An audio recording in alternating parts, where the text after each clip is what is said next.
రావణాసురుడని ఒక భయంకరమైన రాక్షసుడు ఉన్నాడు. గొప్ప తపస్సు చేశాడు, అనేక వరములు పొందాడు, అనేక అస్త్రశస్త్రములు తెలుసు, రాక్షస బలాలన్నిటికీ నాయకుడు. తనంత తానుగా ఎప్పుడు రాడు. ఆయన ప్రతినిధులుగా మారీచ సుబాహువులని ఇద్దరు రాక్షసులు తిరుగుతూ ఉంటారు. నేను సిద్ధాశ్రమంలో యజ్ఞం చేస్తున్నప్పుడు వాళ్ళిద్దరూ వచ్చి యాగమునందు ఆ అగ్నిహోత్రంలో నెత్తులు కుమ్మరిస్తూ ఉంటారు. యజ్ఞము భంగమైపోతూ ఉంటుంది. నేను మౌనదీక్షలో ఉంటాను. శపించకూడదు, లేచి యుద్ధం చేయకూడదు. నాకు శక్తి ఉంది, కానీ నా యజ్ఞాన్ని నేను రక్షించుకోవడం కుదరట్లేదు. కాబట్టి నేను ఈ కారణం చేత రాముణ్ణి సహాయం అడుగుతున్నాను. రాముణ్ణి నాతో తీసుకెడతాను. దశరథుడికి ఎంతవరకు అర్థమవుతోందంటే, విశ్వామిత్రుడి యజ్ఞాన్ని భంగపరుస్తున్న వాళ్ళు రావణాసురుని ప్రతినిధులైనటువంటి మారీచ సుబాహువులు.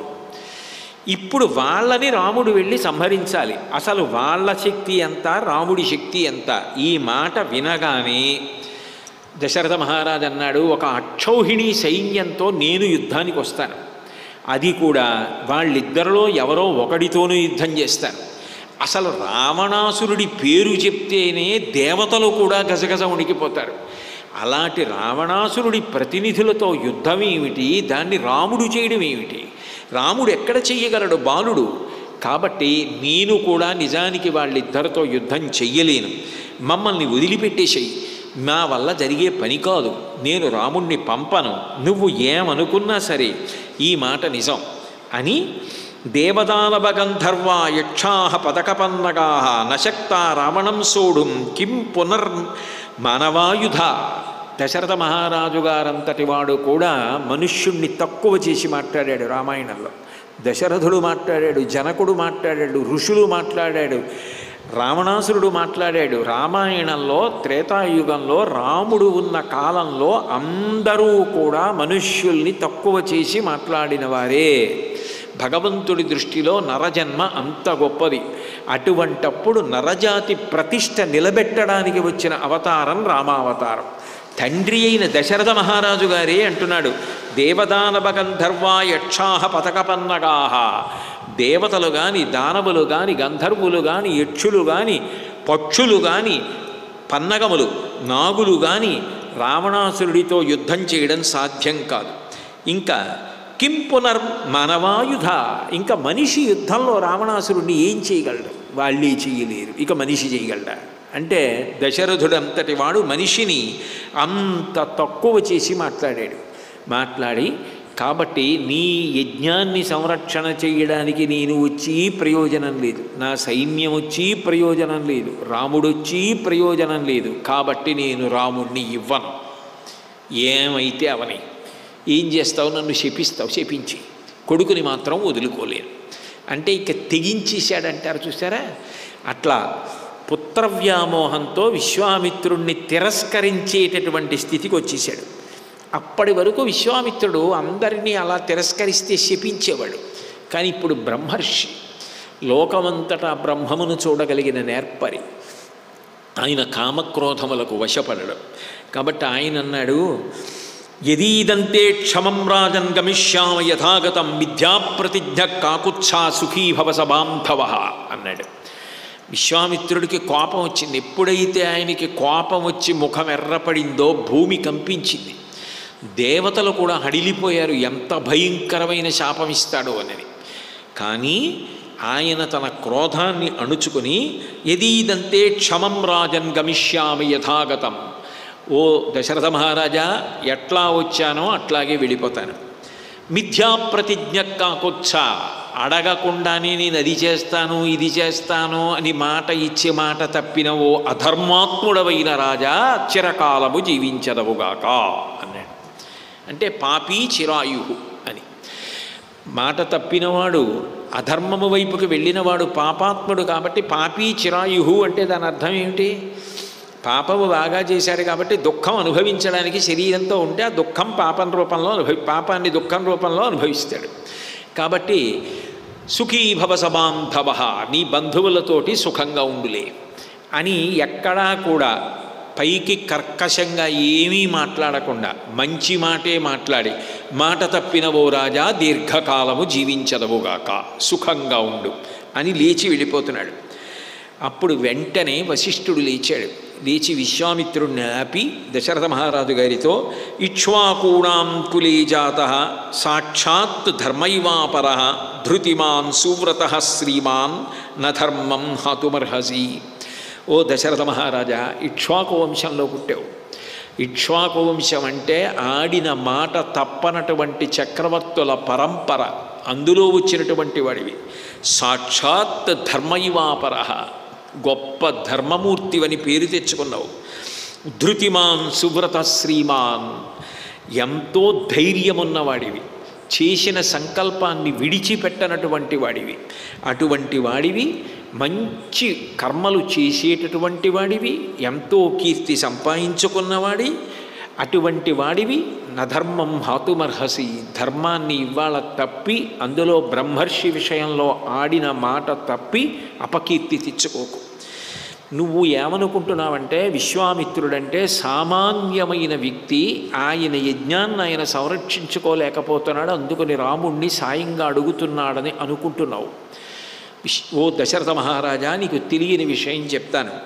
ఏష విగ్రహవాన్ ధర్మ, ఏష వీర్యవతాం వరః, ఏష బుద్ధ్యాధికో లోకే తపసశ్చ పరాయణం. విశ్వామిత్రుడంటే ఏమనుకుంటున్నావు? ఆయన ఏష విగ్రహవాన్ ధర్మ, ధర్మము రాశీభూతమై నిలబడితే అదే విశ్వామిత్రుడు.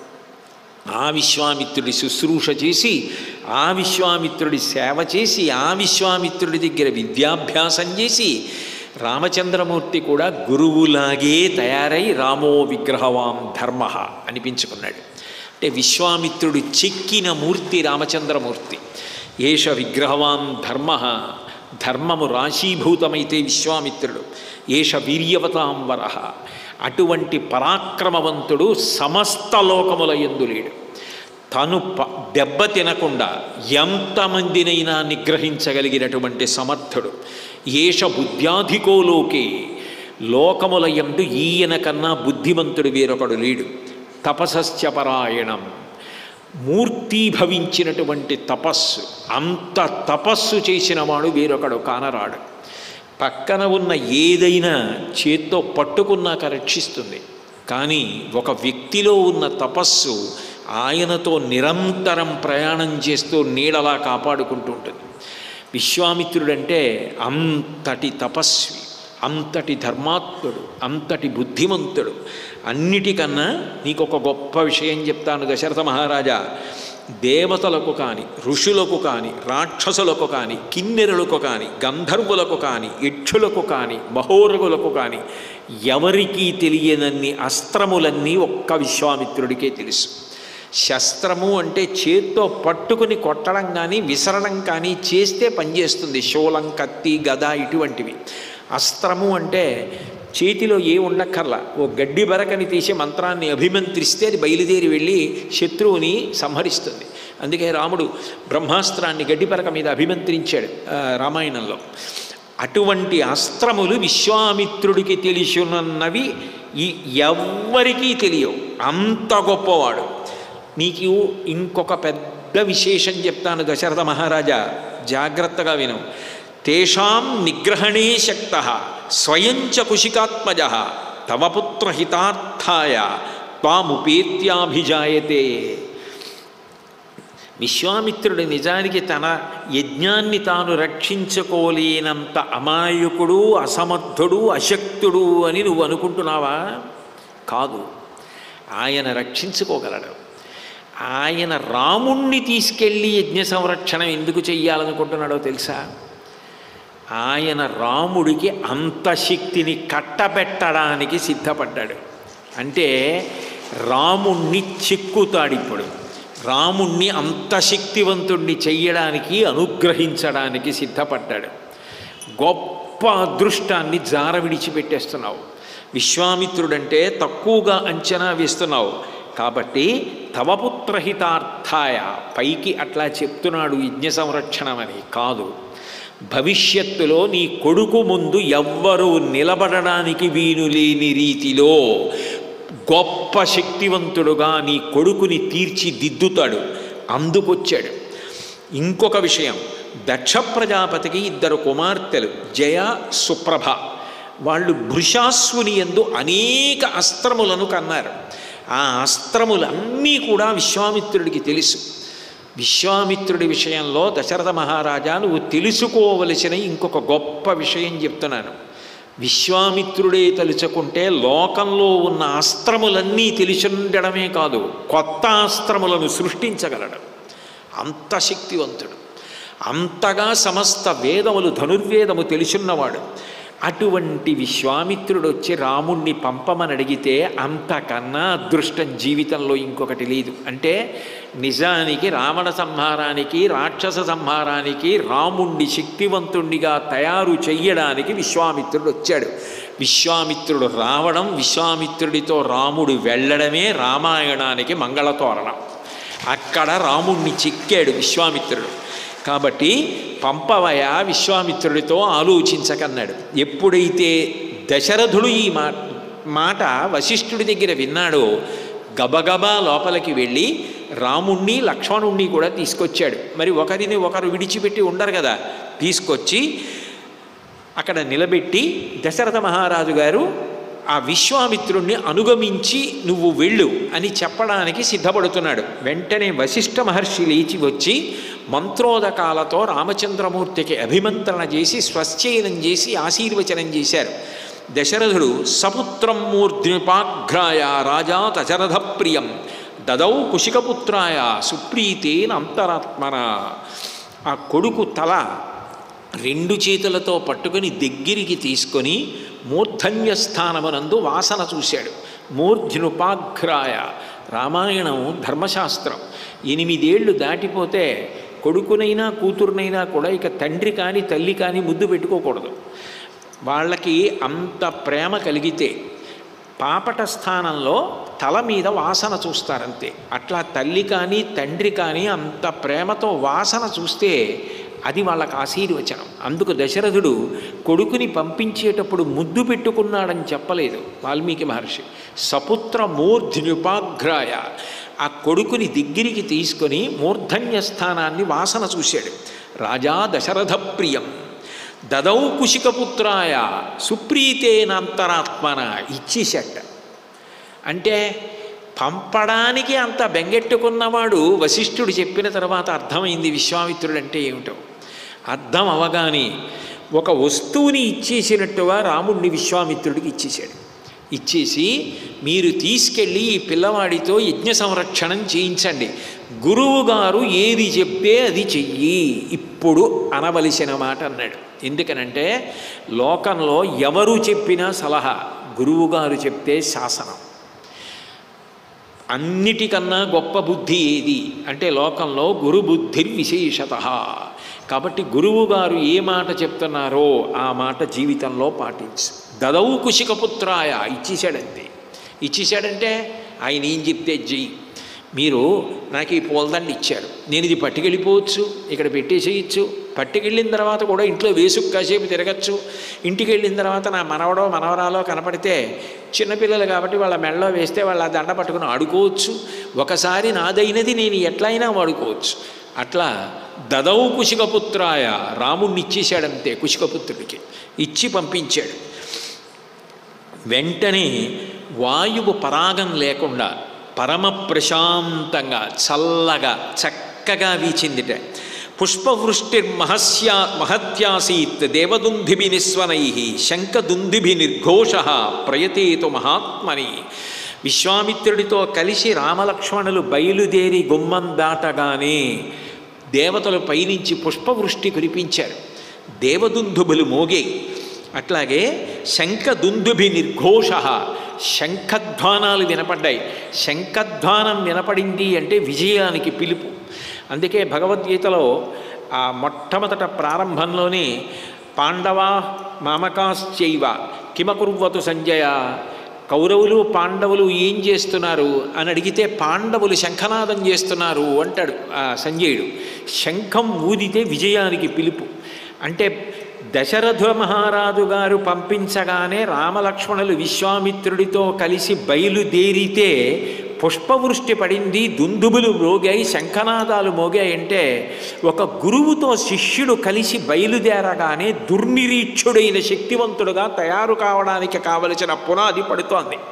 అంటే ఇప్పటి వరకు రాముడు నరుడిగా వచ్చిన నరుడైన కారణం చేత నిజానికి రావణాసుర సంహారం కానీ రాక్షస సంహారం కానీ చేయడానికి కావలసినంత శక్తి అప్పటికి లేకపోయినా ఇప్పుడు గురువుల వలన పొందుతాడు. విశ్వామిత్రుడు అంత శక్తిని కట్టపెట్టడానికి సిద్ధపడుతున్నాడు. అంత శక్తివంతుడైన రాముడే లోకాభిరాముడు. రావణ సంహారం చేసి రాక్షస సంహారం చేసి సుగుణాభిరాముడై గురువుల దగ్గర చెక్కబడి అన్ని విషయాలు తెలుసుకుంటాడు. విశ్వామిత్రుడి దగ్గర తెలుసుకుని అంత గొప్పగా ప్రవర్తిస్తాడు. మనకి పెళ్లి చేసేటప్పుడు స్నాతకము అని ఒక అంగం ఉంటుంది. ఆ స్నాతకం చేసేటప్పుడు నిజానికి గురువుగారు వస్తారు. గురువుగారు వచ్చి గురువుగారు చెప్తారు ఆ మాటలు. ఆ చెప్పినప్పుడు మాతృదేవో భవ, పితృదేవో భవ, ఆచార్య దేవో భవ అంటూ కొన్ని మంచి మాటలు చెప్పి నువ్వు గృహస్థాశ్రమంలోకి ఎడుతున్నావు, ఇట్లా ఉండాలి నువ్వు, ఏష ఆదేశ ఏష ఉపదేశ, నేను చెప్తున్న మంచి మాట, అదే సమయంలో ఏష ఆదేశ, ఇది నేను నీకు చేస్తున్న శాసనం అని చెప్తారు. అట్లా నిజానికి రాముడికి సీతా కళ్యాణానికి ముందు స్నాతకం చేసిన గురువుగారు విశ్వామిత్రుడు. అసలు నిజంగా విశ్వామిత్రుడు రాముడితో మాట్లాడిన తీరు, శిష్యుడి మీద విశ్వామిత్రుడికి గురువుగా ఉండే ప్రేమ, అసలు ఆ మాటలు చెప్పడంలో ఉండే విధానం, ఒక శిష్యుణ్ణి ఎంత ఉద్ధరించగలడు గురువు, ఎంత బాగా పరిశీలిస్తాడు, ఎంత అనునయిస్తాడు, ఎట్లా ధర్మం నేర్పుతాడన్నది ఎంత చదివినా ఎన్ని మాటలు జరిగినా అసలు విశ్వామిత్రుడి పేరు చెప్పేటప్పటికీ నేల మీద పడి నమస్కరించాలనిపిస్తుంది. నేనైతే రామాయణంలో విశ్వామిత్రుడు అంటే నాకు అంత భక్తి, అంత ప్రీతి. నా దృష్టిలో విశ్వామిత్రుడు లాంటి గురువు ఉంటాడా అనిపిస్తుంది. అలా మాట్లాడేవాళ్ళు ఉంటారా అనిపిస్తుంది. శిష్యులను అలా చిక్కుతారా అనిపిస్తుంది.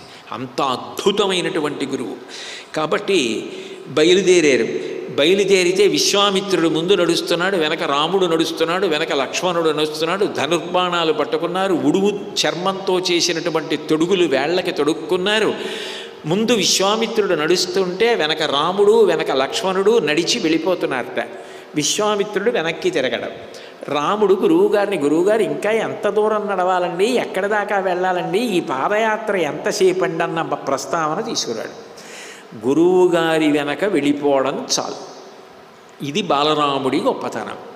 ఎవరు నేర్పారు అంటే పుట్టుకతో వచ్చింది ఆ వినయం.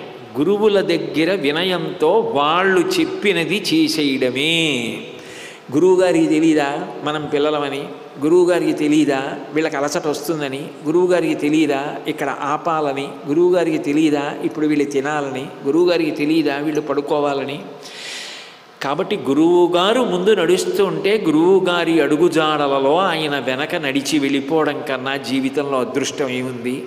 ఆయన ఛాయలో, ఆయన నీడలో ఆయన వెంట నడిచి వెడుతున్నాం, ఇంకింతకన్నా భాగ్యం ఏముంది? ఇది రాముడి హృదయం. ఇటువంటి గురువు, ఇటువంటి అన్నయ్య, వీళ్ళిద్దరి వెనక నడిచి వెడుతున్నాను, అది లక్ష్మణ హృదయం. నడిచి వెళ్ళిపోతున్నారంతే. సరయూ నదీ తీరంలో అలా వెళ్ళి దక్షిణ తీరంలో 1.5 యోజనాలు నడిచారు. నడిచాక విశ్వామిత్రుడు వెనక్కి తిరిగాడు. రామలక్ష్మణులు ఇద్దరి వంక చూశాడు, పొంగిపోయాడు. దేనికి అంటే గురువు హృదయం అంత ప్రసన్నం, అంత మృదువు, అంత నవనీతం. చూశాడు, గురువుగారు ఇంకా ఎంత దూరం నడవాలండి, మాకు ఇలా అలవాట్లేదు, ఈ నడకలవి కాళ్ళు లాగేస్తున్నాయి, మీరు చూస్తే పెద్ద పెద్ద అంగలేసుకు వెళ్ళిపోతున్నారు, ఇలా ఎంత దూరం నడవాలండి అని అంటాడేమో అని చూశాడు. ఎక్కడా అనలేదు. బడలిక ఉండదా? ఉంది. కానీ బడలికని ఏది కప్పేసింది అంటే సంతోషం కప్పేసింది. ఏ సంతోషం కప్పేసింది? బ్రహ్మర్షి, మహానుభావుడు, తేజోమూర్తి, ఎటువంటి గురువు నడుస్తున్నారు, ఆయన వెనక నడుస్తున్నాను, ఇంకింతకన్నా నా జీవితంలో ఏం కావాలి? ఆయన నన్ను తీసుకెడుతున్నారు, ఆయన వెనక వెళ్ళిపోవడమే. పైన మా నాన్నగారి మాట ఉంది, మా నాన్నగారు ఆయనకి ఇచ్చారు, ఆయన ఏది చెప్తేది చేయమన్నారు, ఆయన వెనక వెళ్ళడంలో మా నాన్నగారు అన్న మాట నిలబెడుతున్నాను, ఇంతకన్నా ఏం కావాలని నడిచి వెళ్ళిపోతున్నాడు. అది రాముడు. ఇవేం చెప్పరు మహర్షి, శ్లోకం చెప్తారంతే. వెనక్కి తిరిగి చూశాడు విశ్వామిత్రుడు. ఏమి వినయంరా, ఏమి ధర్మంరా, ఏమి శిష్యుడివిరా, ఆనందపడిపోయాడంతే. ఆనందపడిపోయిన గురువు, ప్రసన్నుడైపోయిన గురువు ఏమివ్వలేడు? తన సంకల్పం చేత, తన కనుసైగ చేత, తన ప్రార్థన చేత ఏదైనా శిష్యుడికి ఇచ్చేయగలడు. కాబట్టి వెంటనే అన్నాడు, గృహాణవత్ససలిలమ్మ భూత్కాలస్య పర్యయ మంత్రగ్రామం గృహాణత్వం బలాం అతిబలాం స్తథా. రామా కూర్చో, అదిగో అక్కడ సరయూ నదిలో నీళ్లు తెచ్చుకో, ఆచమనం చేయి. నీకు 2 అద్భుతమైనటువంటి విద్యలను కటాక్షిస్తున్నాను, ఉపదేశిస్తాను. బల అతి బల వీటి పేరు.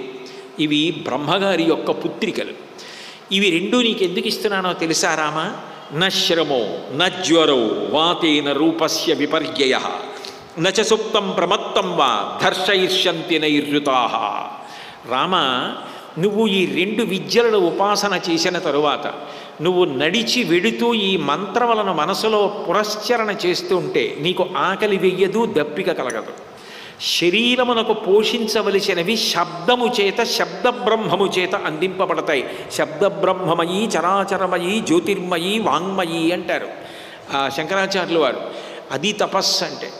నడిచి జాగృతిలో వెడుతూ సృష్టికర్త అయిన బ్రహ్మపుత్రికలు కాబట్టి ఇవి శరీర పోషణ చేసేస్తాయి. వీటిని మననం చేస్తే చాలు. న శ్రమో, ఎంత బడలిక పొందినా నీకు శ్రమ కలగదు. న జ్వరో, నీకు జ్వరం రాదు. వాతేన రూపస్య విపర్యయ, రూపం వికారం పొందడం ఉండదు. నచ సుప్తం ప్రమత్తం వా, నువ్వు లేచి ఉన్నా నిద్రపోతున్నా ధర్షయిష్యంతి నైరుతాః, రాక్షసులు నిన్నేం చెయ్యలేరు. నీ యందు అటువంటి తేజస్సు ఒకటి కవచంలా ఉండి నిన్ను కాపాడుకుంటూ ఉంటుంది. అంతేకాదు, న సౌభాగ్యే న దాక్షిణ్యే న జ్ఞానే బుద్ధినిశ్చయే నోత్తరే ప్రతివక్తవ్యే నమో సమోలోకే తవానఘ. రామ, సౌందర్యంలో నిన్ను మించినవాడు ఉండడు.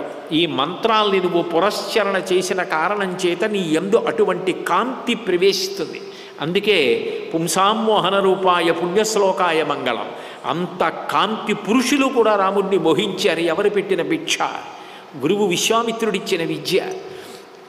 కాబట్టి నా సౌభాగ్యే, సౌందర్యంలో నీకన్నా గొప్పవాడు ఉండడు. నా దాక్షిణ్యే, శక్తిలో సమర్థతలో నీకన్నా గొప్పవాడు ఉండడు. నా జ్ఞాని, జ్ఞానంలో నీకన్నా గొప్పవాడు ఉండడు. బుద్ధి నిశ్చయి, ఏదైనా ఒక విషయాన్ని పరిశీలించి నిశ్చయం చెయ్యవలసి వస్తే నీకన్నా గొప్పగా నిశ్చయం చేసేవాడు ఉండడు. రామాయణంలో అనేక సందర్భాల్లో కనపడుతుంది. అంత గొప్ప నిర్ణయాలు చేస్తాడు. నోత్తరే ప్రతివక్తవ్యే, ఎవరైనా ప్రశ్న అడిగినప్పుడు జవాబు చెప్తే అంత బాగా చెప్పగలిగిన శక్తి నీకు మాత్రమే ఉంటుంది. అట్లాగే సమోలోకే తవానగా, 3 లోకముల యందు నీతో సమానుడైన వాడు ఇక ఉండడానికి వీల్లేదు. అటువంటి శక్తి నీకు నేను ఈ 2 విద్యల ద్వారా అనుగ్రహిస్తున్నాను, స్వీకరించు, ఆచమనం చేయి అని ఇవి బ్రహ్మపుత్రికలని చెప్పి ఆయనకి ఆ విద్యలు కటాక్షించాడు. రాముడు తీసుకుని లక్ష్మణస్వామికి ఉపదేశం చేశాడు అనేటటువంటిది ఇక మళ్ళీ వేరే చెప్పక్కర్లేదు. కాబట్టి ఇంత గొప్ప శక్తిని కట్టబెట్టేశాడు. చీకటి పడిపోయింది. చీకటి పడిపోయిన తర్వాత సరయూ నదీ తీరంలో తృణశయనం వేశాడు. అంటే గడ్డి పరకలతో పక్క వేశాడు. వేసి విశ్వామిత్రుడు దాని మీద పడుకున్నాడు. పక్కన రామలక్ష్మణుల్ని పడుకోమన్నాడు.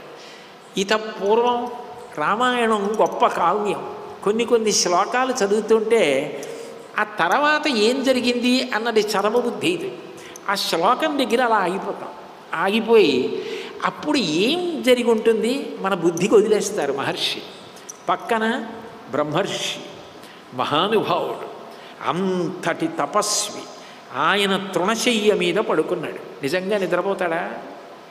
పక్కన ఇత పూర్వం ఎప్పుడు అసలు నేల మీద పడుకోవడం కూడా తెలియదు. 60,000 సంవత్సరాల వయసు వచ్చేసిన తర్వాత పుత్రకామేష్టి చేసి అశ్వమేధయాగం చేస్తే లేక పుట్టిన పిల్లలు, అంతఃపురాల్లో పరుపుల మీద పడుకున్నవాళ్ళు, పట్టుపాన్పుల మీద పడుకున్నవాళ్ళు, వీణానాదానికి నిద్రలు ఇచ్చిన వాళ్ళు తృణశయ్య మీద పడుకున్నారు. పైన ఆకాశం, ఎదురుగుండా సరయూ నది, పక్కన గురువుగారు. రాముడు నిద్రపోయాడు, లక్ష్మణస్వామి నిద్రపోయాడు. ఎందుకని అంటే గురువుగారు అంత అనునయంగా అంత బుజ్జగింపుగా మాట్లాడాడు అన్నారు మహర్షి. అంటే గురువు తల్లి, గురువు తండ్రి, గురువు దైవం, గురువు సోదరుడు, గురువు లాంటి వ్యక్తి లోకంలో ఉంటాడు. గురువు ప్రేమ లాంటిది లోకంలో ఉండదు. ఎవరైనా తమకి ఉన్న ఏ అపూర్వమైనదైనా తన బిడ్డలకే చెందాలని కోరుకుంటారు. ఒక గురువుకి అపూర్వమైనది తాను కష్టపడి సంపాదించుకున్న విజ్ఞానం తన బిడ్డలకే చెందాలని కోరకుండా ఎవరు అర్హులైతే వాళ్ళకు అందాలని పంచిపెట్టేసి వెదజల్లేస్తాడు గురువు. ఎవరాయనని అనుగమించారో, ఎవరు పాత్రత కలిగిన వాళ్ళో దాన్ని వాళ్ళు అందుకుంటారు, ఆయనలా తయారవుతారు. అంతక తప్ప నా కొడుకే ఇలా తయారవ్వాలని గురువు కోరుకోడు. అంత గొప్పవాడు గురువు, నిస్వార్థపరుడు, త్యాగి. అటువంటి గురువు అంత గొప్పవాడైతే గురువులకు గురువు విశ్వామిత్రుడు. పిల్లలు మొట్టమొదటి రాత్రి ఇక్కడ పడుకున్నారు. వాళ్ళు ఏమనుకుంటారో, నిద్ర పడుతుందో పట్టదో, ఎంత కొట్టుకుపోయాడో. పిల్లలు నిద్రపోవాలంటే బుజ్జగించి వాళ్ళకి మంచి మాటలు చెప్పి, ఆ ఆకాశం చూడు, ఆ చంద్రుడు చూడు ఎట్లా ప్రయాణిస్తున్నాడో చూడు, ఆ సరయూ నది గలగలలు చూడు, మీ రాజ్యం అయోధ్యానగరం చూడు, మీ నాన్నగారు ఎంత గొప్పవారు, మీ అమ్మ, మంచి మంచి మాటలు చెప్తుంటే పిల్లలు అవి వింటూ నిద్రపోతారు.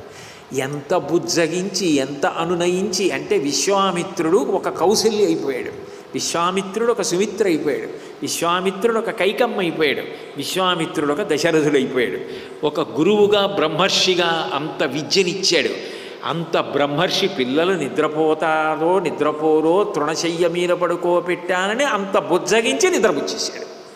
ఏమి విశ్వామిత్రుడు, ఏమి గురువు, ఏమి మహానుభావుడు. ఆ విశ్వామిత్రుడి పేరు తలుచుకుంటే ఒళ్ళు పులకరిస్తుంది. ఆయన అలా నిద్రపోతాడా? ఆయనకి బ్రాహ్మీ ముహూర్తంలో నిద్రలేచాడు. ఆయన చెయ్యవలసిన పని ఆయన చెయ్యాలి. రామచంద్రమూర్తి దగ్గరికి వచ్చాడు. పిల్లలు యజ్ఞోపవీతం ఉంది, సంధ్యావందనం చెయ్యొద్దు, లేచి సూర్యోదయాత్ పూర్వం కౌసల్యా సుప్రజా రామ పూర్వా సంధ్యా ప్రవర్తతే ఉత్తిష్ఠ నరశార్దూల కర్తవ్యం దైవమాహ్నికం అన్నాడు. పిల్లల్ని నిద్రలేపాడు. అసలు విశ్వామిత్రుడు ఏది మాట్లాడినా అలాగే ఉంటుంది, విశ్వామిత్రుడు ఏం చేసినా అట్లాగే ఉంటుంది. అంత విచిత్రమైన, అంత గంభీరమైన, అంత ప్రేమ కలిగినటువంటి గురువు ఆయన. కౌసల్యా సుప్రజా రామ అన్నాడు.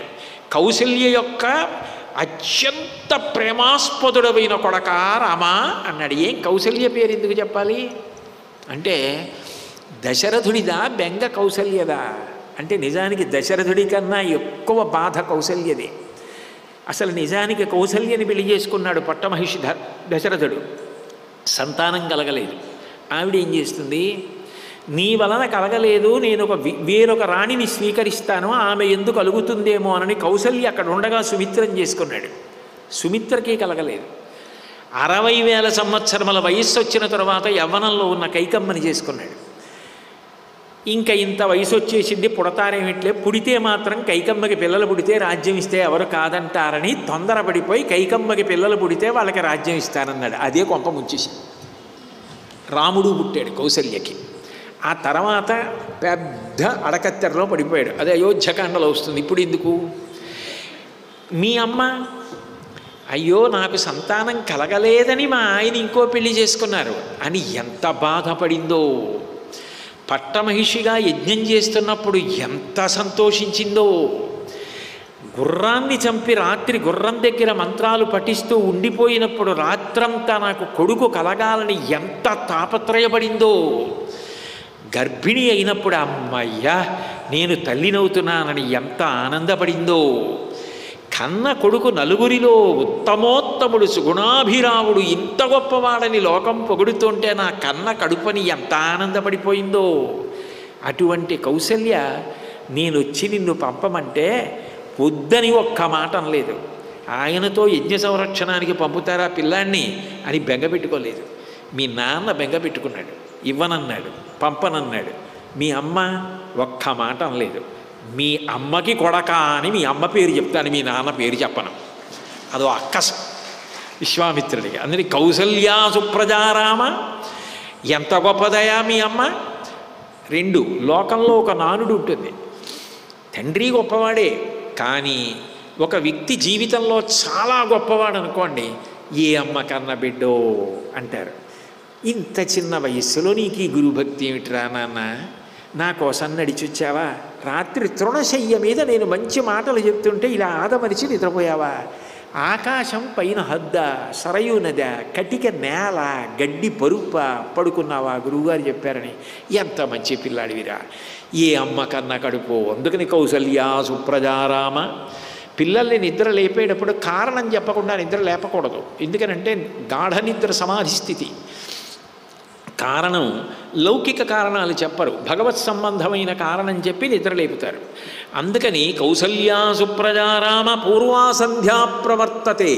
పూర్వసంధ్య ప్రవర్తిస్తోందంటే సూర్యోదయం అవుతోంది, నీకు యజ్ఞోపవీతం ఉంది. ఆ సూర్యోదయం కాకముందు నువ్వు సంధ్యావందనం చేసి అర్ఘ్యం ఇచ్చి గాయత్రీ మంత్రం జపం చేయాలి. నీ కర్తవ్యం నువ్వు చెయ్యొద్దు. పూర్వా సంధ్యా ప్రవర్తతే ఉత్తిష్ట నరశార్తూల. నరులయందు పెద్ద పులి లాంటివాడా అంటే అంతటి శ్రేష్ఠుడా. కర్తవ్యం దైవమాన్ధికం. దైవాన్ని ఆరాధించడానికి యోగ్యమైన సమయం కదా. లే రామ, ఉత్తిష్ట నరశార్దూల, కర్తవ్యం దైవమాన్ధికం. ఇప్పటికే ఎక్కడ సుప్రభాతం జరిగినా ఇదే మొదటి శ్లోకం. వెంకటేశ్వర సుప్రభాతానికైనా ఇది విశ్వామిత్రుడు ప్రత్యక్షంగా రాముడిని నిద్రలేపినటువంటి శ్లోకం. అయితే గమ్మత్తు ఏమిటంటే విశ్వామిత్రుడు మాట్లాడేటప్పుడు ఎక్కడైనా సరే కర్తవ్యం అంటాడు. కర్తవ్యం దైవమాంధికం, నువ్వు చెయ్యవలసినది ఇది. కర్తవ్యం, మన మీద బరువు ఉండదు. నేను చెప్పవలసినది చెప్పానా లేదా నా శక్తి వరకు అయిపోయింది కర్తవ్యం. నేను బాగా చెప్పానండి అని మీ అందరిళ్ళకి వచ్చి అడగకూడదు. నేను చెప్పానా లేదా, పరమభక్తితో రామాయణాన్ని నమ్ముకుని బ్రతుకుతున్నవాడిగా నా శక్తి వరకు నేను చెప్పానా లేదా, నేను చెప్పాను, నా కర్తవ్యం అయిపోయింది. నేను చెప్పలేదన్న క్షణం ఏదైనా ఉంటే నేను బాధపడాలి. నేను అలా ప్రవర్తించలేదనుకుంటే నా కర్తవ్యం అయిపోయింది, నేను సంతోషంగా వెళ్ళిపోయి పలహారం చేసి పడుకోవాలి. కర్తవ్యం దైవమాన్నికం, నువ్వు చెయ్యాలి, నేను చెప్పాను. నువ్వు చేయకపోతే నేను బాధపడ్డాను. చెప్పకపోతే గురువుగా నా తప్పు, చెప్పేశాను, ఇప్పుడు లేవడం నీ కర్తవ్యం. అది గురువు అంటే. అంతేకాని అయిన దానికి కాని దానికి రాముడు లేవలేదు, నిద్ర లేవలేదు, సంధ్యావందనం చేయలేదు అని ఈయన వేళ్ళు విరిచేసుకుని ఈయన రక్తపోటు తీర్చేసుకుని అలా చేసుకోడు. తను చెయ్యవలసినది చేశాడా లేడా. అందుకే కర్తవ్యం ధర్మం, ధర్మమే కర్తవ్యము, కర్తవ్యమే ధర్మము. బాధ్యత అన్న 3 అక్షరాలు మీరు వాడారనుకోండి, వాడు చేయకపోతే నేను పాతాళానికి పోతాను బెంగ. అలా ఉండదు. కర్తవ్యం, నేను చెయ్యవలసినది త్రికరణ శుద్ధిగా చేశానా లేదా, అయిపోయిందంటే తన ఆరోగ్యంగా సంతోషంగా ప్రశాంతంగా ఉంటాడు. కర్తవ్యమునందే నీ ఆరోగ్యం ఉన్నది. కర్తవ్యత అనిష్ట దాటగానే నీ ఒళ్ళు బరువు అయిపోయింది, మనసు బరువు అయిపోయింది. కాబట్టి కర్తవ్యం దైవమాన్ధికం అని నిద్రలేపాడు. ఇక వేరే చెప్పక్కర్లేదు. వాళ్ళు చక్కగా సంధ్యావందనం చేశారు, ఆ నదిని దాటారు, అవతల వైపుకి ప్రయాణం చేసి వెడుతున్నారు. అక్కడ ఒక గొప్ప వనం కనపడింది, ఆశ్రమం కనపడింది. రాముడు ఎంతో కుతూహలంగా అడుగుతాడు విశ్వామిత్రుడిని. ఆ అడగడాన్ని చూసి అంత ప్రేమతో జవాబు చెప్తాడు. అసలు ఎంత తొందరగా వెళ్ళిపోతాం, ఎక్కడికి వెళ్ళిపోతామని వెళ్ళిపోవడమే తప్ప అసలు ఏ ఉత్సాహము లేదనుకోండి. ఏమీ అడుగుదామన్న తాపత్రయము లేదు, తెలుసుకుందామన్న తాపత్రయము లేదు, ఎవరు చెప్తారన్న తాపత్రయము లేదు. ఇక విశ్వామిత్రుడు ఎవరికి చెప్పాలి? అడిగేవాడు ఉంటే చెప్తాడు. అడుగుతాడా రాముడు? చూస్తూ ఉంటాడు. అడుగుతాడు రాముడు, మహానుభావ ఇంత తేజోవంతంగా ఉంది, ఇదంతా ఇంత ప్రకాశవంతంగా ఉంది, ఇంతమంది మహర్షులు ఉన్నారు, ఈ ఆశ్రమం ఏమిటి ఇక్కడ అని అడుగుతాడు. అడిగితే అప్పుడు చెప్తాడు, కృతోద్వాహం తు దేవేశం గచ్చంతం సమరుద్గణం దర్శయామాస దుర్మేధ హుంకృతశ్చ మహాత్మన. ఒకానొకప్పుడు పరమశివుడు పార్వతీదేవిని వివాహం చేసుకుని దేవతాగణములతో కలిసి వెళ్ళిపోతున్నటువంటి సమయంలో ఈ ఆశ్రమాన్ని చూసి ఇక్కడ ఆగి ఇక్కడ చాలా కాలం తపస్సు చేశాడు. ఆ తపస్సు చేస్తున్నప్పుడే మన్మధుడు వచ్చి అహంకరించాడు. నా బాణాలు పడితే కదా పత్నిని స్వీకరించాడు, లేకపోతే అసలు పెళ్ళెందుకు చేసుకున్నాడని. అప్పుడు మళ్ళీ 3వ కన్ను తెరిచి కాల్చేశాడు మన్మధుడిని. అందుకని ఆయన శరీరము భస్మమైపోయి అంగములు రాలిపోయే శరీరము లేకుండా అయిపోయింది కాబట్టి దీనికి అంగదేశం అని పేరు వచ్చింది. ఇది పరమశివుడు నివాసం చేసినటువంటి ఆశ్రమం. ఇక్కడ ఆయన చాలా కాలం తపస్సు చేశాడు. పరమశివుడంతటి వాడు తపస్సు చేశాడంటే తనలో తాను రమించినటువంటి ప్రదేశం. శివుడే ఇక్కడంతకాలం ఉన్నాడని ఎందరో మహర్షులు రామ ఇక్కడ నివాసం చేసి తపస్సు చేస్తూ ఉంటారు. కాబట్టి నేను కూడా ఇక్కడ ఉండి తపస్సు చేస్తూ ఉంటాను. మనం ఇవాళ రాత్రి ఇక్కడ పడుకుందాం. చూడండి, రాత్రి అక్కడ మేము నిద్ర చేశామండి అంటారు. అంతటి మహానుభావుడైన పరమశివుడే ఇక్కడ ఉన్నటువంటి అంగక్షేత్రం, అంగదేశం, అక్కడ ఉన్న ఆశ్రమం. కాబట్టి ఇవాళ రాత్రి మనం ఇక్కడ గడుపుదాం అని రామలక్ష్మణులతో కలిసి ఆ రాత్రి ఆ ఆశ్రమంలో ఉన్నాడు. చిన్న రాముడికి పడుకుంటే గురువుగారు చెప్పిన కథలు, గురువుగారు చెప్పిన మాటలు, ఆ పరమశివుడు వివాహం చేసుకోవడం, ఆ తపస్సు ఎంత గొప్పది. ఒక్కొక్క మహాత్ముడు తిరిగిన ప్రదేశం, వాళ్ళు తపస్సు చేసిన ప్రదేశాలు ఎంత గొప్పవి. అక్కడ ఎంతమంది మహర్షులు ఉన్నారు, ఇప్పటికీ ఎట్లా తపస్సు చేస్తున్నారు. ఈ దేశ వైభవం, ఈ దేశ సంస్కృతి వైభవం, ఆ తపస్సు యొక్క శక్తి, వీటన్నింటినీ గురువుగారి దగ్గర విని లెక్క కట్టుకుంటున్నాడు మనసులో. అక్కడ నుంచి గంగ దాటి వెడుతున్నారు. ఆ వెడుతున్నప్పుడు మధ్యలో చాలా వేగంతో పెద్ద శబ్దం ఒకటి వినపడింది. వెంటనే అడుగుతాడు రాముడు, గురువుగారిని అడిగాడు, గురువుగారు ఈ నది దాటుతున్నప్పుడు గంగలో మధ్యలో పెద్ద శబ్దం వినపడుతోంది, ఏమిటి ఈ శబ్దం అని అడిగాడు. అడిగితే, నాయన పూర్వం చతుర్ముఖ బ్రహ్మగారు సృష్టికర్త కైలాస పర్వతం మీద తన సంకల్పం చేత ఒక సరస్సుని సృష్టించాడు. ఆ సరస్సుకి సరయూ నది అని పేరు. ఆ ప్రవాహం వచ్చి ఇక్కడ నదిగా చేరింది, అదే సరయూ నది. అది అయోధ్యని చుట్టింది, అది గంగలో కలుస్తోంది. ఇది నదీ సంగమం. రెండు నదులు కలుసుకున్న ప్రదేశం, నది సముద్రంతో కలిసే ప్రదేశం అంత గొప్పది. సుందరకాండలో అయితే ఇంకా అద్భుతమైనటువంటి మాటలు చెప్తారు నది సముద్రంతో కలిసేటటువంటి చోట. అవి అక్కడ చెప్పుకోవచ్చు. కాబట్టి రెండు నదులు కలుస్తున్నాయి, ఇది పరమ పవిత్ర ప్రదేశం, నమస్కారం చేయి అంటాడు. వెంటనే రామలక్ష్మణులు నమస్కరిస్తారు.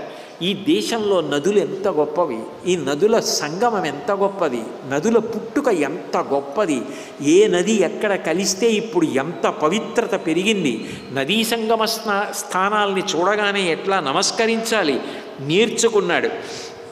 కాబట్టి తస్యాయ మధుల శబ్దో జాహ్నవీమభివర్తతే వారి సంక్షోభజో రామ ప్రణామం నియతక్కురు. యాంత్రికంగా కాదు, నియమంగా. ఒకటి గంగానది, అంత గొప్ప నది. వీటొకటి సరయూ నది, ఒకటి పరమశివుడు వహించినటువంటి నది, ఒకటి బ్రహ్మగారు సంకల్పంతో నిర్మించిన నది. పైగా మీ అయోధ్య చుట్టూ తిరిగింది, అయోధ్యవాసుల దాహం తీర్చే నది. ఎవరు ఎక్కడ ఏ నీటిని తాగుతారో ఆ నీటి మీద గౌరవం ఉండాలి. కాబట్టి అటువంటి సరయు గంగతో కలుస్తోంది, ఎంత పవిత్ర స్థానం. కాబట్టి నియమంగా నమస్కారం చేయి అన్నాడు. రెండు చేతులు కైమోడ్చి రాముడు నమస్కరించాడు, లక్ష్మణుడు నమస్కరించాడు. రామాయణం చదువుతుంటే ఆ విశ్వామిత్రుడు చెప్పే విధానం వింటుంటే మనకి శాబ్దిక ప్రత్యక్ష ప్రసారం. నిజంగా మనం కూడా ఏదో గంగలో వెడుతున్నట్టు, ఆ నదులు కలుసుకున్నట్టు, ఆ సంగమ స్థానం, దాని పవిత్రత, అన్ని విషయాలు విశ్వామిత్రుడు నేర్పుతాడు. ముందుకు వెళ్ళిన తరువాత ఒక పెద్ద అరణ్యం కనపడింది. ఆ అరణ్యం అంతా కూడా ఎక్కడ జనసంచారం లేకుండా భయంకరమైన పక్షుల చేత, మృగాల చేత నిండిపోయి ఉంది. ఈల పురుగుల యొక్క రొద ఎక్కడ చూసినా. వెంటనే రాముడు చూసి అడుగుతాడు, గురువుగారు ఈ అరణ్యం చూస్తే ఇంత భయంకరంగా ఉంది, ఎక్కడా మనుష్య సంచారం లేదు, క్రూర మృగాలు తిరుగుతున్నాయి, ఏదో చూడడానికి వాతావరణం అంతా భీతావహంగా ఉంది, ఈ ప్రదేశం ఎందుకు ఇలా ఉంది, ఈ వనం ఎందుకు ఇలా ఉంది అని అడుగుతాడు. అడిగితే వెంటనే నవ్వి, ఏ ప్రదేశం పవిత్రంగా ఉన్నా అడుగుతావు, ఏ ప్రదేశం నిర్జనంగా ఉన్నా అడుగుతావు, తెలుసుకోవాలని ఎంత కుతూహలం రామా. నీలా అడిగేవాడు ఉంటే ఎందుకు చెప్పను. నిజానికి చెక్కాడు రాముణ్ణి, ఒక్కొక్క విషయం చెప్తూ ఎప్పుడు ఏది చెప్పి ఎంత జ్ఞానం కట్టబెట్టాలో అంత కట్టబెట్టాడు. కట్టబెడుతూ ఒకప్పుడు దేవేంద్రుడు వృత్రాసుర సంహారం చేశాడు. ఆ వృత్రాసుర సంహారం చేసిన కారణం చేత బ్రహ్మహత్యాపాతకం ఆయనని పట్టుకొని ఆయనకి అశుచిత్వం కలిగింది. ఆ అశుచి ఆకలి ఈ రెండూ కలిగాయి. ఆ రెండూ కలిగిన కారణం చేత దేవేంద్రుడు బాధపడుతుంటే అక్కడ ఉన్నటువంటి ఋషులందరూ కూడా తీర్థోతకాల్ని కలశలలో ఉన్న మంత్రజలాల్ని తీసుకొచ్చి దేవేంద్రుడి మీద ప్రోక్షించారు. అప్పుడు ఆయనకు కలిగినటువంటి ఆ అశుచిత్వం ఆకలి ఈ రెండూ జారిపోయాయి. ఏ ప్రదేశంలో ఈ రెండు జారిపోతే భూమి పుచ్చుకుందో ఆ రెండు నగరాలయ్యాయి. అవే మలద కరుష దేశములయ్యాయి. మలద అంటే ఆయన అశుచిత్వం జారిపోయింది, కరుష అంటే ఆయన ఆకలి జారిపోయింది. ఈ రెండు ఏ భూమి మీద పడ్డాయో అవి కూడా అపవిత్రములవుతాయి. కానీ ఇంద్రుడు నా నుండి పుచ్చుకుంది కాబట్టి భూమి నేను వరమిస్తున్నాను, ఇవి రెండు ధనధాన్య సమృద్ధములవుతాయి. ఇక్కడ జనపదములు ఏర్పడతాయి, నగరములు ఏర్పడతాయి. ప్రజలందరూ ఐశ్వర్యంతో ఎంతో సంతోషంతో తొలతూగుతూ ఎంతో ఆనందంగా ఉంటారు. ఆ రెండు దేశాల గురించి అంత గొప్పగా చెప్పుకుంటారు అని రెండు గొప్ప దేశములుగా అవి మారడానికి అవకాశం ఇస్తూ వరం ఇచ్చాడు. ఆ తరువాతి కాలంలో ఇక్కడ సుకేతు అనబడేటటువంటి ఒక యక్షుడు బయలుదేరాడు. ఆయనకి సంతానం లేదు. ఆయన సృష్టికర్త బ్రహ్మగారి గురించి తపస్సు చేశాడు. బ్రహ్మగారు ప్రత్యక్షమై నీకు కుమారుణ్ణి ఇవ్వను, కుమార్తెనిస్తాను, ఆమె 1000 ఏనుగుల బలాన్ని పొందుతుంది, అటువంటి కూతురునిస్తున్నానని కూతురునిచ్చాడు. ఆమె చాలా సురూపవతి, అందగత్తె. యక్షులకు సాధారణంగా బలం ఉండదు. రాముడు అదే అడుగుతాడు, యక్షులు పిరికివారు, బలం ఉండదు కదా, వీళ్ళకి ఇంత బలం ఎలా వచ్చిందని. 1000 ఏనుగుల బలం కలిగినది. ఆమెని సుందునకిచ్చి వివాహం చేశాడు తండ్రి. ఆమె సుందునితో కలిసి వైవాహిక జీవితాన్ని నెరపడంలో ఆమెకి మారీచుడు అనబడేటటువంటి కుమారుడు కలిగాడు. ఒకప్పుడు సుందుడు అగస్త్య మహర్షి ఆ దేశాల మీదుగా వెళ్ళిపోతున్నప్పుడు ఆయనతో ప్రవర్తించకూడని రీతిలో ప్రవర్తించి అగస్త్యుణ్ణి భక్షించడానికి ప్రయత్నించాడు. ఆగ్రహించినటువంటి అగస్త్యుడు హుంకారం చేసి శపించి ఆ సుందుణ్ణి సంహరించాడు. తన భర్తని సంహరించాడన్న కోపంతో ఈ యక్షిణి తాటకి గబగబా వెళ్ళి అగస్త్య మహర్షి మీద పడి ఆయనని కూడా తినేయిపోయింది. మారీచుడు కూడా వెళ్ళి ఆయన మీద పడి ఆయనని భక్షించబోయాడు. భక్షించబోతే అగస్త్య మహర్షి క్రుద్ధుడై ఆగ్రహించి వాళ్ళిద్దరిని శపించాడు. ఆ శపించినప్పుడు రాక్షసత్వం భజస్వేతి మారీచం వ్యాజహారః, నువ్వు యక్షుడికి కుమారుడివి, యక్షుడివి, కానీ నువ్వు రాక్షసుడి వగుదువుగాక. ఇక పైన నువ్వు దేవవిరుద్ధమైన కార్యములు చేస్తూ మాంసాహారం అందరూ మనుష్య మాంసం తింటూ లోకానికి కంటకుడవై ప్రవర్తించదవుగా. కానీ పురుషాది మహాయక్షి విరూపా వికృతానన ఇదం రూపం విహాయాధ దారుణం రూపమస్తుతే, నీకు ఇప్పుడు ఉన్నటువంటి స్వరూపం పోయి తాటకి చాలా భయంకరమైనటువంటి రూపం కలుగుతుంది. విరూపం వికృతమైనటువంటి రూపంతో తిరుగుతూ మహాయక్షి అవుతావు అని చెప్పి ఆమెని శపించాడు. ఆ కారణం చేత ఈమె ఇంత వికృతమైనటువంటి రూపంతో తిరుగుతూ అగస్త్యుడి మీద క్రోధం పెంచుకుంది. అగస్త్యుడిని ఏమీ చేయలేకపోయింది, ఆయన వెళ్ళిపోయాడు. ఆయన తిరుగాడినటువంటి భూమి మీద నేను ఆయనని సంహరించడానికి ప్రయత్నిస్తే ఆయన శపించాడు కాబట్టి నేను ఈ రెండు దేశాలని నాశనం చేసేస్తానని అక్కడ ఉన్నవారందరినీ తినేయడం మొదలుపెట్టింది. రెండు దేశాలలో ఉన్న వాళ్ళందరూ కూడా దేశాలు విడిచిపెట్టి వెళ్ళిపోయారు. దాంతో ఇది అరణ్యమై నిర్జనమైపోయింది.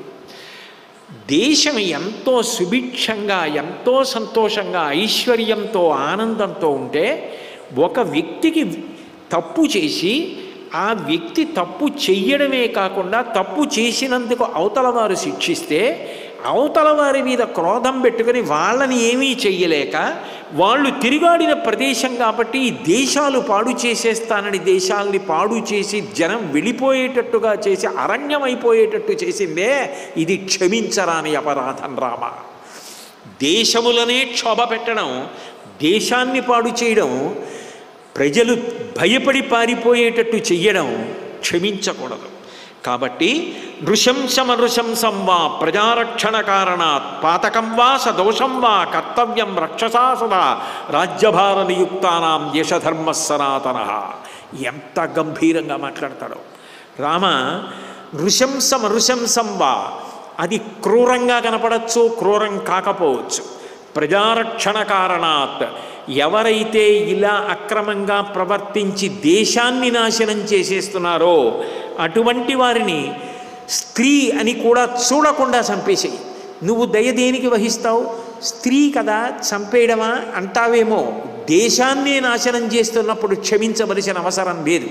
పాతకం వా సదోషం వా, దానివల్ల నీకు పాతకం కలగచ్చు, దోషం కలగచ్చు. కర్తవ్యం రక్షతా సదా రాజ్యభార నియుక్తానాం యశధర్మ సనాతన. పట్టాభిషేకం చేసుకోవడం, రాజులకి కుమారుడుగా పుట్టడం, అంతఃపురాలలో ఉండడం, ప్రజాధనంతో సుఖ సౌభాగ్యాలు అనుభవించడం కేవలం హక్కుగా మాత్రమే అనుభవించడానికి వీలు లేదు. ప్రజారక్షణ కొరకు అవసరమైతే అది క్రూరమైన పని రాజకుమారుడు చెయ్యవలసిందే. రామ, నువ్వు తాటకా సంహారం చెయ్యవలసిందే. గురువుగా నా ఆజ్ఞ. ఎందుకు చెయ్యాలో చెప్పాడు కారణం. చెప్తే వెంటనే రాముడు అన్నాడు, పితుర్వచన నిర్దేశాత్ పితుర్వచన కారణాత్ వచనం కౌశికస్యేతి కర్తవ్యమవిశంకయ. మా నాన్నగారు మీకు ఇచ్చి పంపిస్తున్నప్పుడు నేను నిన్ను విశ్వామిత్రుడికి ఇస్తున్నాను. విశ్వామిత్రుడు ఏది చెప్తే అది చేయమన్నారు. మీరు ఏది చెప్పారో అది చెయ్యడం నా కర్తవ్యం. పైగా వచనం కౌశికస్యేతి కర్తవ్యమవిశంకయ.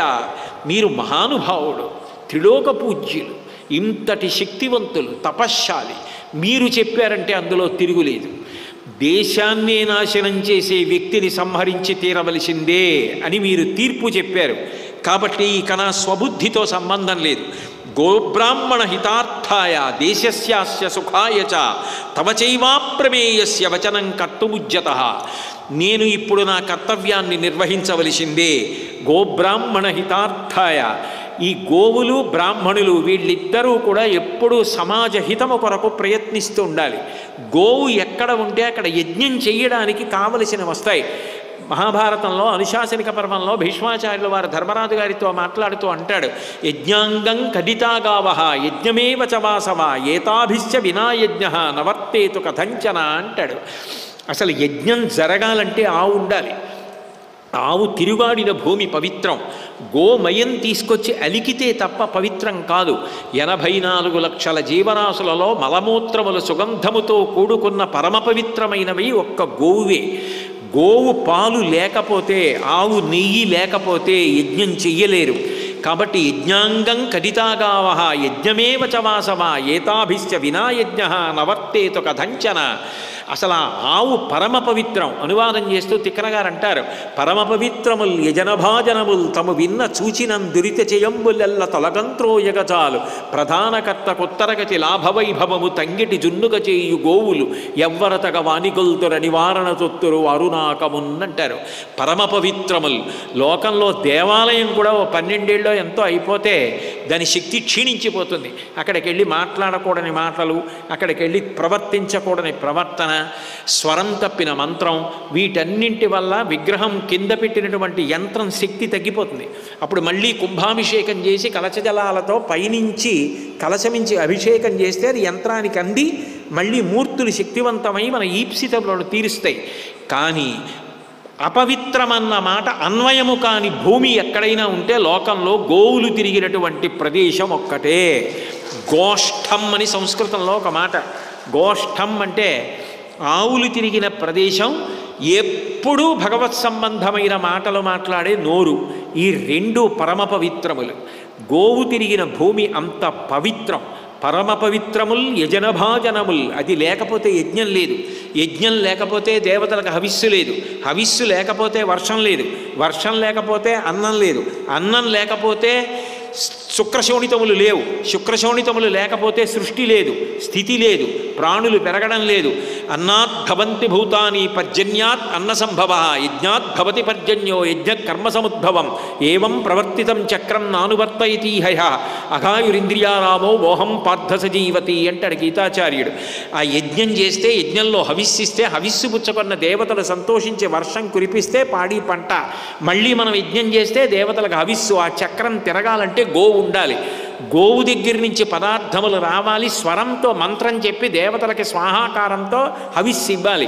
వీళ్ళిద్దరూ ఉన్ననాడు లోకమంతా కూడా సుభిక్షంగా ఉంటుంది. ఏదైనా దోషం ఉన్నా పోతుంది. అటువంటి గోవులు బ్రాహ్మణులు కూడా లేకుండా చేసేసింది. గోవుల్ని కూడా తినేసింది. అందరూ భయపడి పారిపోయేటట్టు చేసింది. సుభిక్షమైనటువంటి దేశాల్ని నాశనం చేసేసింది. ఇప్పుడు నేను వాళ్ళ క్షేమం కోసం మళ్ళీ ఇక్కడ పాడి పంటలతో యజ్ఞయాగాదులతో కలకలలాడుతూ ఈ దేశాలు సుభిక్షంగా ఉండడం కోసం నేను ఈ తాటకా సంహారం చేస్తాను. మీరు పెద్దలు, గురువులు మీరు చెప్పారు, గోబ్రాహ్మణ హితార్థాయ దేశస్యాస్య సుఖాయ చ తవ చైవాప్రమేయస్య, అప్రమేయుడివి, నీ శక్తి ఊహించడానికి వీలు కాదు. ఓ విశ్వామిత్ర మహర్షి, అంత గొప్పవాడివి చెప్పావు కాబట్టి వచనం కర్తుముజ్యత, తప్పకుండా సంహరిస్తానన్నాడు. అన్నాడు కానీ ఇంకా లోపల ఎక్కడో దయ. అందుకని అదిగో తాటకని చూడు అని ధనస్సుని టంకారం చేసేటప్పటికి పెద్ద పెద్ద చేతులతో బయలుదేరి వచ్చింది. ఆ టంకారం చేసేటప్పటికి వస్తున్నటువంటి తాటకని చూసి ఎంత భయంకర రూపంతో ఉందో, కొద్దిగా బలహీనులైతే చూడగానే మరణిస్తారు లక్ష్మణ. అయినా ఈమె ముక్కు చెవులు కోసి వదిలేస్తానన్నాడు. ఎందుకని? మిగిలినవి ఏవి తీసేసినా వైకల్యం వస్తుంది. కాలో చెయ్యో పోయిందనుకోండి అంగవైకల్యం వస్తుంది. ముక్కు చెవులు తీసేశారనుకోండి వికృత రూపం వస్తుంది. అందుకని వికృత రూపం చేసి వదిలిపెట్టేస్తానని ముక్కు చెవులు మాత్రమే ఖండిస్తానన్నాడు. కానీ ఆమె భూమి మీద కాలుతో తన్ని పెద్ద ధూళి సృష్టించి రాముడి మీద పడిపోతోంది.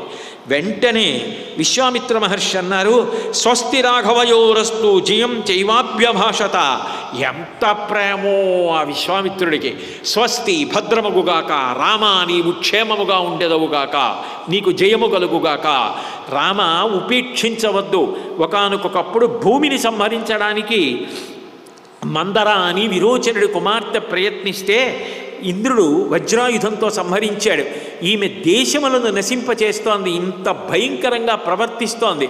ప్రదోషవేళ దాటిపోతే ఆమె బలం పెరిగిపోతుంది. వెంటనే ఆమెని సంహరించన్నాడు. లక్ష్మణస్వామి బాణప్రయోగం చేసి ముకుచెవులు ఖండించాడు.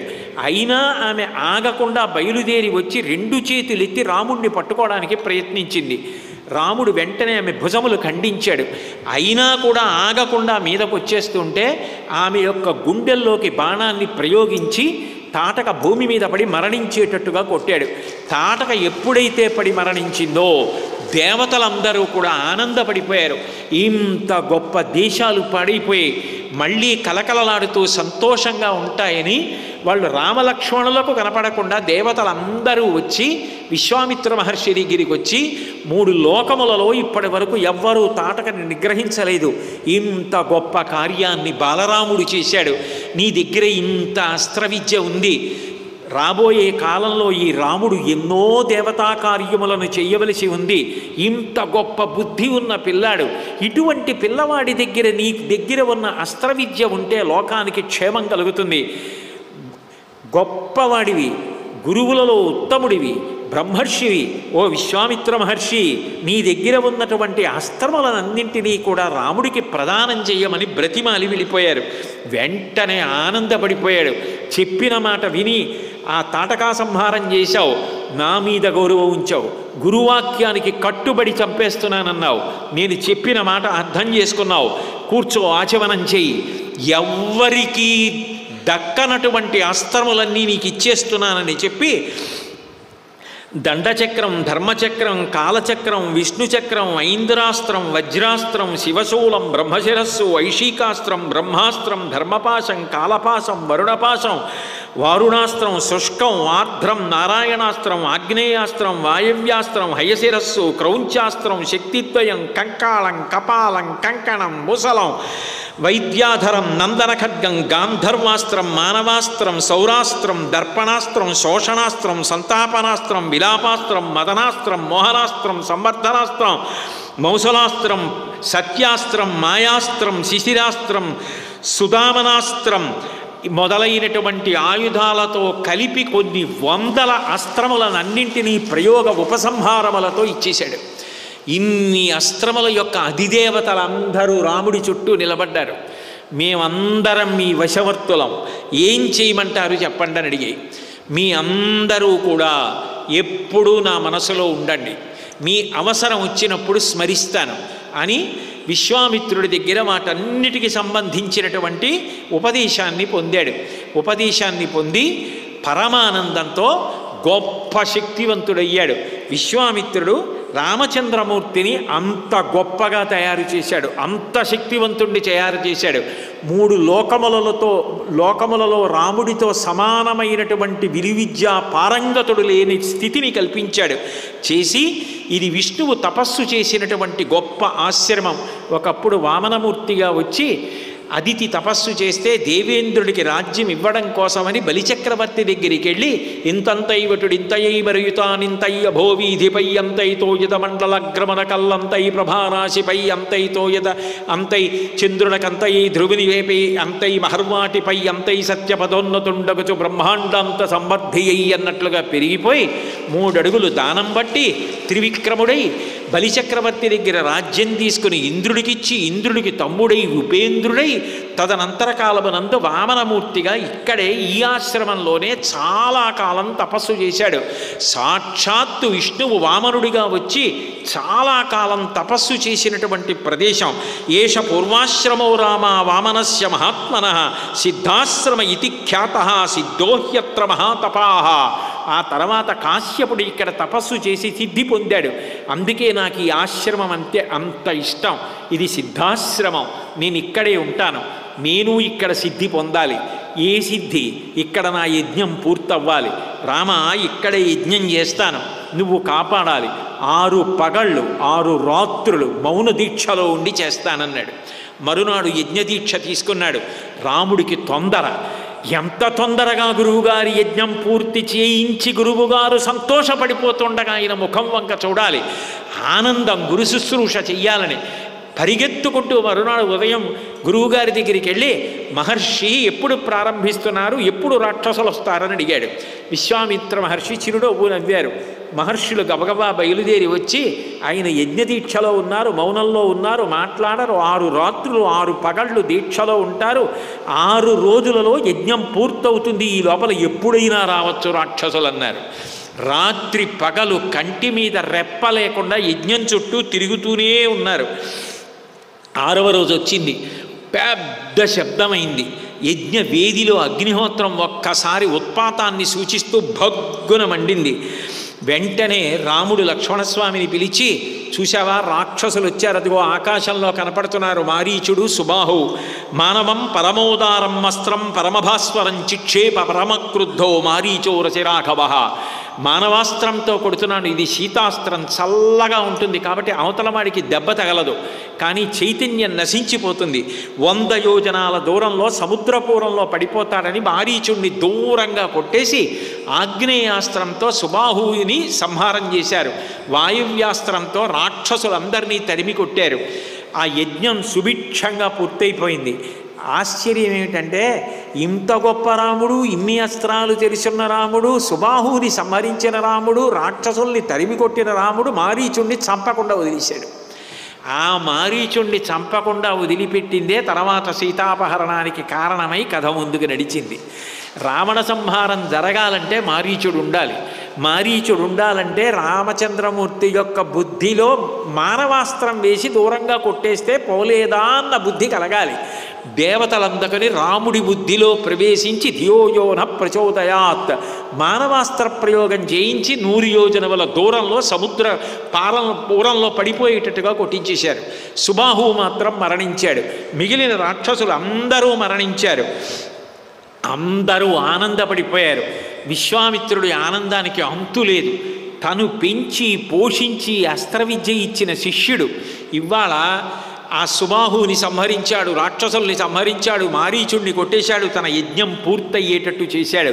ఇవాళ నేను సిద్ధి పొందాను, నేను అనుకున్న యజ్ఞం పూర్తయిపోయిందన్నాడు. నిజానికి యజ్ఞం పూర్తవడం సిద్ధ, ఇన్ని అస్త్రాలన్నీ రాముడికి కట్టపెట్టేయడం సిద్ధ. అంటే రాముడికి తన అస్త్ర విద్యనంతటినీ ఇచ్చేయాలి. యోగ్యుడైన శిష్యుడు రాముడు. శిష్యుణ్ణి వెతుక్కుంటూ వచ్చాడు గురువు. ఇన్నిటినీ రాముడికి ఇచ్చేశాడు. ఇచ్చేసి ఈ రాముడి వలన ఇప్పుడు లోక సంరక్షణం జరగాలి. ఆనందపడిపోయాడు.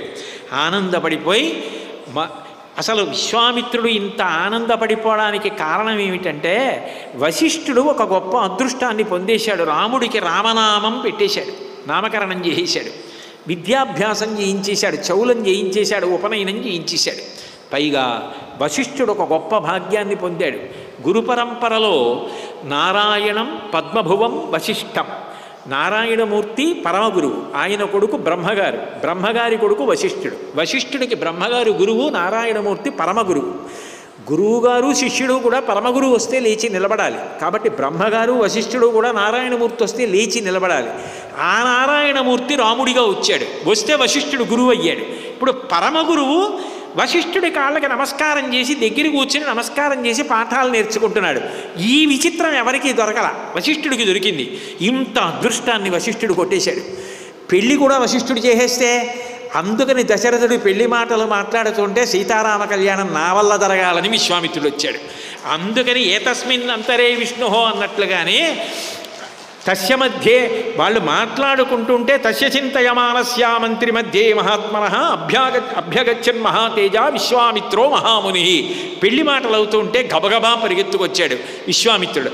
ఇప్పుడు అస్త్ర విద్యనంతటినీ ఇచ్చేశాడు. రాముణ్ణి ఇంత చెక్కినవాడు విశ్వామిత్రుడు. ఆనందపడిపోయాడు. మర్నాడు పొద్దున్న గురువుగారి దగ్గరికి వెళ్ళాడు రాముడు. ఇంత తాటకా సంహారం చేశాడు. అవతల ఆ మారీచుణ్ణి కొట్టేశాడు, సుబాహుని కొట్టేశాడు, రాక్షసుల్ని కొట్టేశాడు. విశ్వామిత్రుడు యజ్ఞం పూర్తి చేశాడు. కొద్దిగా అతిశయం వచ్చిందేమో చూద్దామనుకున్నాడు. రామలక్ష్మణులు వెళ్ళి రాముడు గురువుగారి దగ్గర నిలబడి, ఇమౌస్మముని శార్దూల కింకరవు సముపస్థితౌ అజ్ఞాపయ యథేష్టం వై శాసనం కరవామ కిం అన్నాడు. ఓ మునిశార్దూల, హే బ్రహ్మన్ గురువుగారు, మీ దగ్గర కింకరుడు నిలబడ్డాడు. కింకరుడు అంటే సేవకుడు. మీరు గురువు, మీరు శాసించండి, ఆజ్ఞాపించండి. మీరు ఏది చెప్పారో అది చేయడం నాకు సంతోషం. రాజకుమారులని చెప్పవద్దు, మేము మీ కింకరులం, భృత్యులం, మీ శిష్యులం. మీరు ఏది చెప్తే అది చేయడం నాకు ఆనందం. కింకరౌ సముపస్థితౌ ఆజ్ఞాపయ యథేష్టం వై శాసనం కరవామకి. శాసించండి గురువుగారు అన్నాడు. అబ్బా, ఏమి వినయం రా రామానిది! ఎంత ఆనందపడిపోయాడో విశ్వామిత్రుడు, ఎంత ఆనందపడిపోయారో ఋషులు, ఎంత ఆనందపడిపోయారో దేవతలు. ఆ ఆనందం అలా ఉండనివ్వండి. మళ్ళీ రేపు సాయంకాలం 6 గంటలకి కలుసుకున్నప్పుడు తిరిగి ఏమైందన్నదాన్ని పరిశీలిద్దాం. మంగళాశాసనపరై మదాచార్య పురోగమై సర్వైశ్చ పూర్వైరాచార్యై సత్కృతాయాస్తు మంగళం. మంగళం కౌసలేంద్రాయ మహనీయ గుణాత్మనే చక్రవర్తి తనూజాయ సర్వభౌమాయ మంగళం. ఉమాకాంతాయ కాంతాయ కామితార్థప్రదాయినే శ్రీగిరీశాయ దేవాయ మలినాథాయ మంగళం. సర్వం శ్రీ ఉమామహేశ్వర పరబ్రహ్మార్పణమస్తు. స్వస్తి.